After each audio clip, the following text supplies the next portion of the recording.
नमस्कार, आप देख रहे हैं मासकॉम जंक्शन। मैं डॉक्टर प्रदीप कुमार हाजिर हूं एक और नई वीडियो के साथ। दोस्तों, आज हम चर्चा करेंगे समाचार पत्र से जुड़ी कुछ बेसिक टर्म्स के बारे में। सबसे पहले है जंप। जब न्यूज़पेपर में हम खबरों को एक पेज पर प्लेस करते हैं, उनको प्लेसमेंट देते हैं लेआउट डिज़ाइनिंग के दौरान, तो खबरों का कुछ हिस्सा बच जाता है। खबरें बड़ी होती हैं तो उनका जो मैटर होता है बचा हुआ, उसे अगले पेज पर हम लेके जाते हैं। उसका शेष जो हिस्सा होता है, ये जो प्रोसेस है, इसको जंप कहते हैं। यानी एक खबर का बचा हुआ हिस्सा दूसरे पेज पर लेके जाना, इसे कहते हैं जंप। हमारी अगली टर्म है मॉग।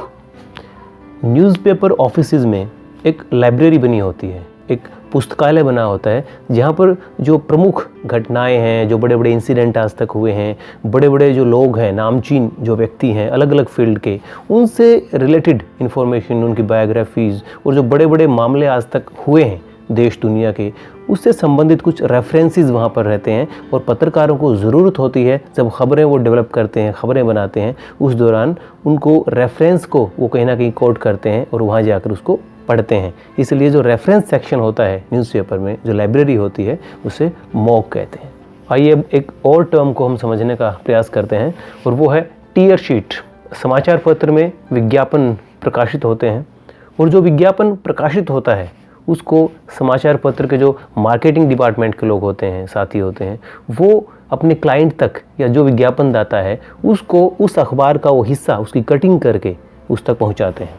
उसे टीयर शीट कहा जाता है। हमारी अगली टर्म है ज़ीरो आवर, यानी शून्यकाल। एक शून्यकाल संसद में भी होता है, पार्लियामेंट में भी होता है, जहाँ पर एक ऐसा समय होता है कि सांसद जो है बहुत ही जो इम्पोर्टेंट क्वेश्चंस होते हैं, मुद्दे होते हैं, उनसे संबंधित सवाल पूछते हैं। लेकिन अगर समाचार पत्र के संदर्भ में बात की जाए तो अखबार की लेआउट डिज़ाइनिंग और ख़बरें सारी उसमें सेट करने के बाद उसको प्रेस में दे दिया जाता है अखबार को छपने के लिए, और उस वक्त कोई भी समाचार अगर आता है तो उसको शामिल नहीं किया जाता। वो समय जब अखबार डिज़ाइन हो चुका होता है और प्रेस में छपने के लिए जा चुका होता है। हमारी अगली टर्म है प्ले अप, यानी एक समाचार पत्र में किसी समाचार को महत्वपूर्ण ढंग से प्रकाशित करना।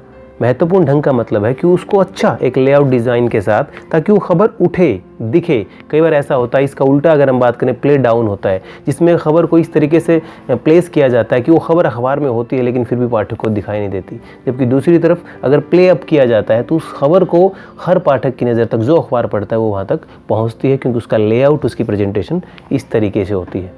तो उसको कहते हैं प्ले अप, यानी किसी खबर को एक ख़ास तरीके से बढ़िया प्रेजेंटेशन के साथ प्रकाशित करना। तो दोस्तों, आज हमने न्यूज़पेपर से जुड़ी कुछ बेसिक टर्म्स की चर्चा की। हमारी अगली वीडियोज़ में हम पत्रकारिता जगत से जुड़ी कुछ और महत्वपूर्ण टर्म्स के बारे में चर्चा करेंगे। आप देखते रहिए मासकॉम जंक्शन। धन्यवाद।